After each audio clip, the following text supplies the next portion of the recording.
Advice from a Caterpillar. The caterpillar and Alice looked at each other for some time in silence.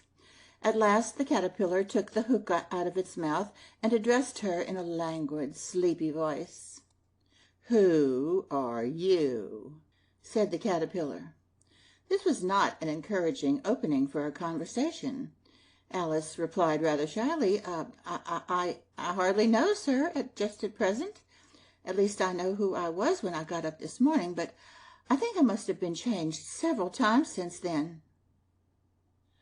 "What do you mean by that?" said the caterpillar sternly. "Explain yourself." "I can't explain myself, I'm afraid, sir, because I'm not myself, you see." "I don't see," said the caterpillar. "I'm afraid I can't put it more clearly," Alice replied very politely, "for I can't understand it myself to begin with, and being so many different sizes in a day is very confusing." "It isn't," said the caterpillar. "Well, perhaps you haven't found it so yet," said Alice, "but when you have to turn into a chrysalis, you will some day, you know, and then after that into a butterfly, I should think you'll feel it a little queer, won't you?" "Not a bit," said the caterpillar. "Well, perhaps your feelings may be different," said Alice.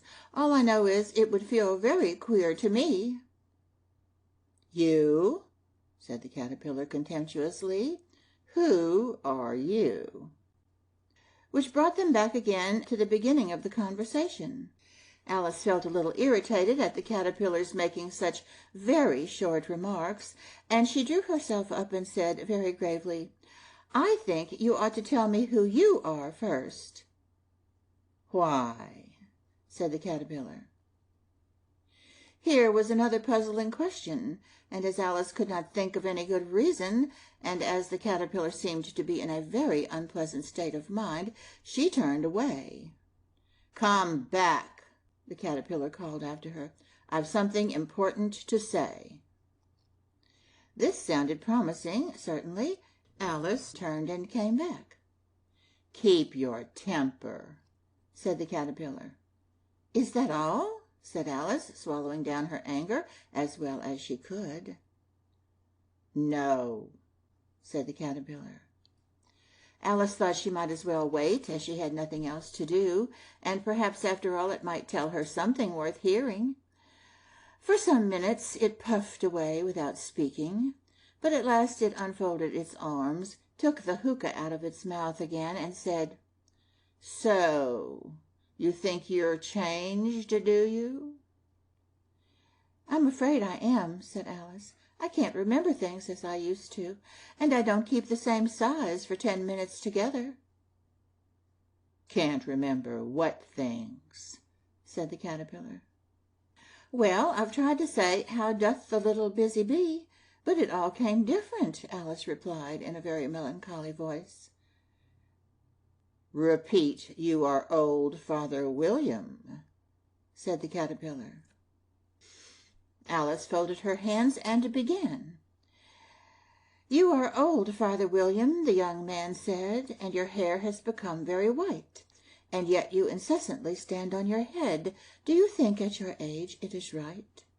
"In my youth," Father William replied to his son, "I feared it might injure the brain, but now that I'm perfectly sure I have none, why, I do it again and again." "You are old," said the youth, "as I mentioned before, and have grown most uncommonly fat.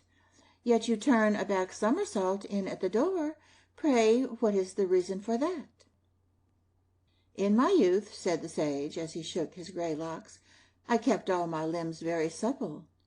By the use of this ointment, 1 shilling the box. Allow me to sell you a couple." "You are old," said the youth, "and your jaws are too weak for anything tougher than suet. Yet you finished the goose with the bones and the beak. Pray, how did you manage to do it?" "In my youth," said the father, "I took to the law and argued each case with my wife, and the muscular strength which it gave to my jaw has lasted the rest of my life." "You are old," said the youth. One would hardly suppose that your eye was as steady as ever, yet you balanced an eel on the end of your nose. What made you so awfully clever?" "I have answered 3 questions, and that is enough," said his father. "Don't give yourself airs. Do you think I can listen all day to such stuff? Be off, or I'll kick you downstairs." "That is not said right," said the caterpillar. "Not quite right, I'm afraid," said Alice timidly. "Some of the words have got altered." "It is wrong from beginning to end," said the caterpillar decidedly, and there was silence for some minutes. The caterpillar was the first to speak. "What size do you want to be?" it asked. "Oh, I'm not particular as to size," Alice hastily replied, "only one doesn't like changing so often, you know." "I don't know," said the caterpillar. Alice said nothing. She had never been so much contradicted in her life before, and she felt that she was losing her temper. "Are you content now?" said the caterpillar. "Well, I should like to be a little larger, sir, if you wouldn't mind," said Alice. 3 inches is such a wretched height to be." "It is a very good height indeed," said the caterpillar angrily, rearing itself upright as it spoke. It was exactly 3 inches high. "But I'm not used to it," pleaded poor Alice in a piteous tone, and she thought of herself, "I wish these creatures wouldn't be so easily offended." "You'll get used to it in time," said the caterpillar, and put the hookah into its mouth and began smoking again. This time Alice waited patiently until it chose to speak again. In a minute or two the caterpillar took the hookah out of its mouth and yawned once or twice and shook itself. Then it got down off the mushroom and crawled away in the grass, merely remarking as it went, "One side will make you grow taller, and the other side will make you grow shorter." "One side of what? The other side of what?" thought Alice to herself. "Of the mushroom," said the caterpillar, just as if she had asked it out loud, and in another moment it was out of sight. Alice remained looking thoughtfully at the mushroom for a minute, trying to make out which were the 2 sides of it, and as it was perfectly round, she found this a very difficult question.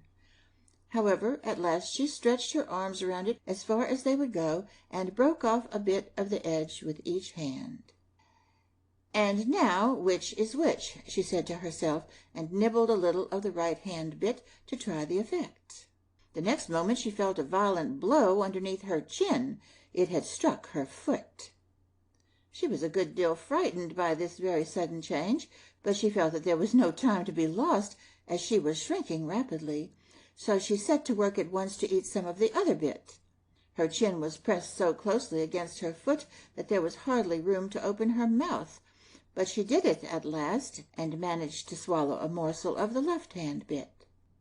"Come, my head's free at last," said Alice, in a tone of delight, which changed into alarm in another moment when she found that her shoulders were nowhere to be found.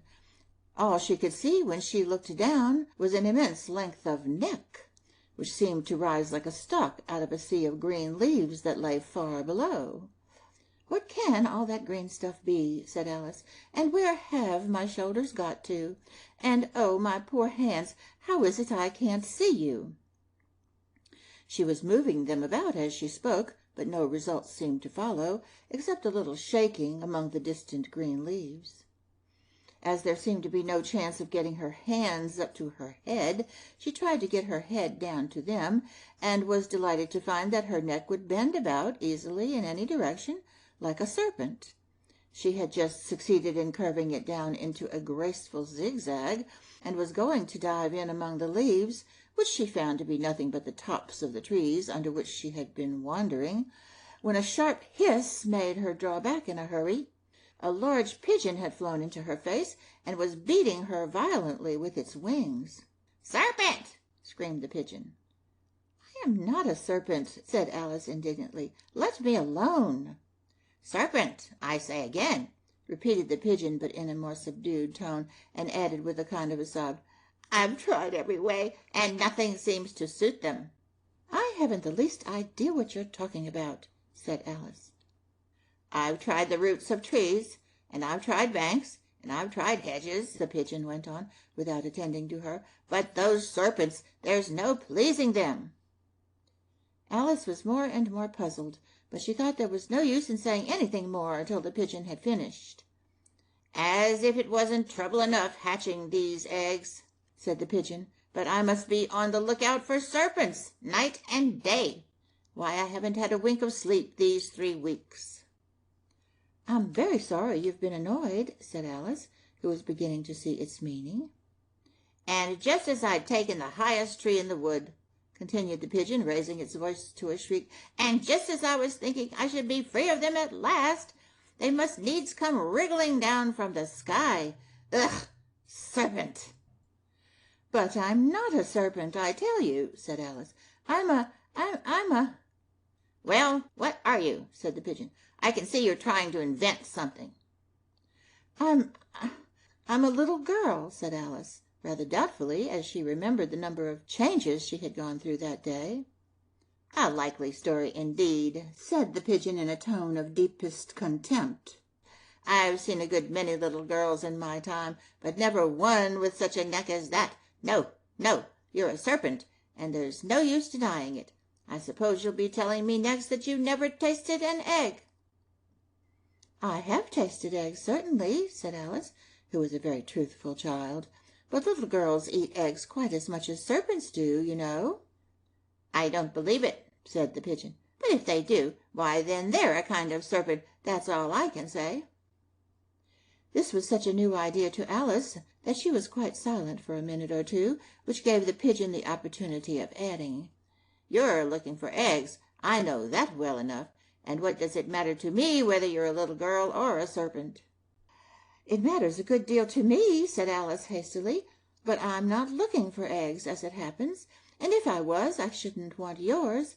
I don't like them raw." "Well, be off then," said the pigeon in a sulky tone, as it settled down again into its nest. Alice crouched down among the trees as well as she could, for her neck kept getting entangled among the branches, and every now and then she had to stop and untwist it. After a while she remembered that she still held the pieces of mushroom in her hands, and she set to work very carefully, nibbling first at one and then at the other, and growing sometimes taller and sometimes shorter, until she had succeeded in bringing herself down to her usual height. It was so long since she had been anything near the right size that it felt quite strange at first, but she got used to it in a few minutes and began talking to herself as usual. "Come, there's half my plan done now. How puzzling all these changes are! I'm never sure what I'm going to be from one minute to another. However, I've got back to my right size. The next thing is to get into that beautiful garden. How is that to be done, I wonder?" As she said this, she came suddenly upon an open place with a little house in it about 4 feet high. "Whoever lives there," thought Alice, "it'll never do to come upon them this size. Why, I should frighten them out of their wits." So she began nibbling at the right-hand bit again, and did not venture to go near the house till she had brought herself down to 9 inches high. End of Chapter 5 of Alice's Adventures in Wonderland. Advice from a Caterpillar.